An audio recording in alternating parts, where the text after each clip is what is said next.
Session 24. Perhaps some of your richest and most satisfying experiences have been with people to whom you can just talk.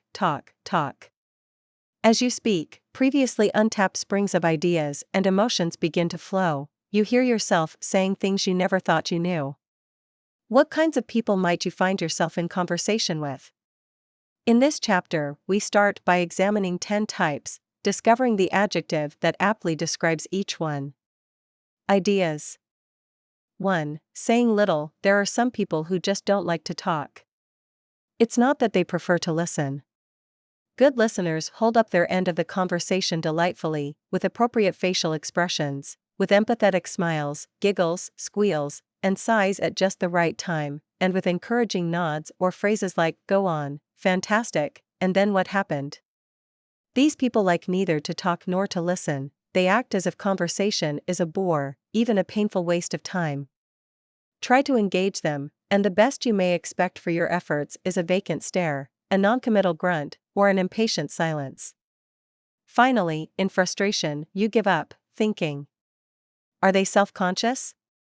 Do they hate people? Do they hate me? The adjective, taciturn.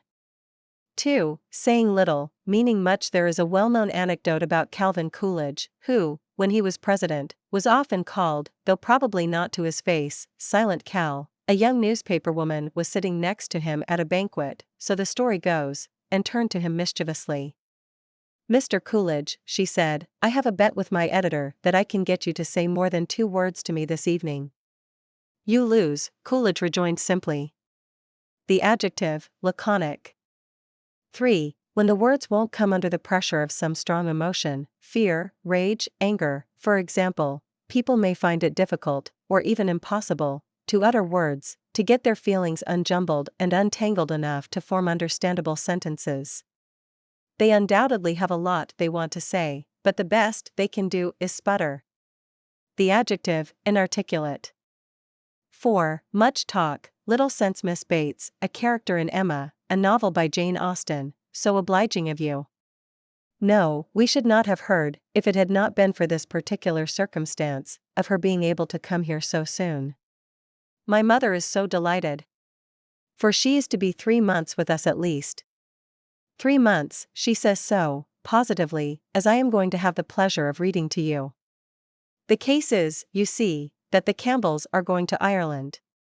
Mrs. Dixon has persuaded her father and mother to come over and see her directly.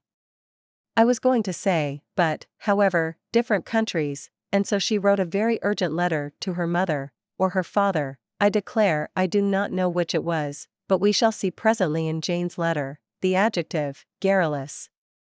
5. Unoriginal. Some people are completely lacking in originality and imagination, and their talk shows it.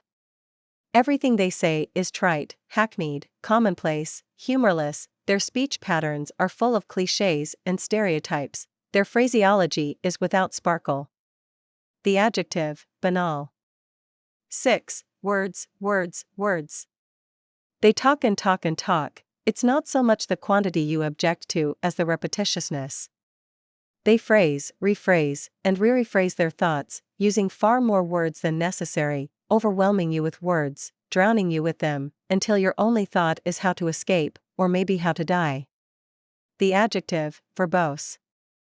7. Words in quick succession. They are rapid, fluent talkers, the words seeming to roll off their tongues with such ease and lack of effort, and sometimes with such copiousness, that you listen with amazement. The adjective, voluble.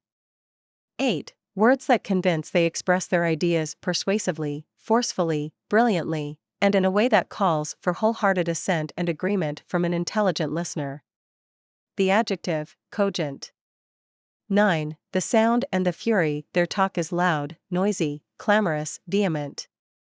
What may be lacking in content is compensated for in force and loudness. The adjective, vociferous. 10. Quantity. They talk a lot, a whole lot. They may be voluble, vociferous, garrulous, verbose, but never inarticulate, taciturn, or laconic. No matter. It's the quantity and continuity that are most conspicuous. Were you vaccinated with a phonograph needle? is the question you are tempted to ask as you listen. The adjective, loquacious, these 10 words revolve around the idea of varying kinds and ways of talking and not talking. Many of the adjectives are close in meaning, but each contains its unique difference. Quality adjective 1. Silence, unresponsiveness, taciturn 2. Economy, brevity, meaningfulness, laconic 3. Awkwardness, sputtering, incoherence, inarticulate 4. Rambling chatter, garrulous 5. Hackneyed, unoriginal phraseology, banal 6. Wordiness, repetitiousness, verbose 7. Fluency, rapidity, voluble 8. Logic, clarity, persuasiveness, cogent 9. Noise, vehemence, vociferous 10. Talkativeness, loquacious.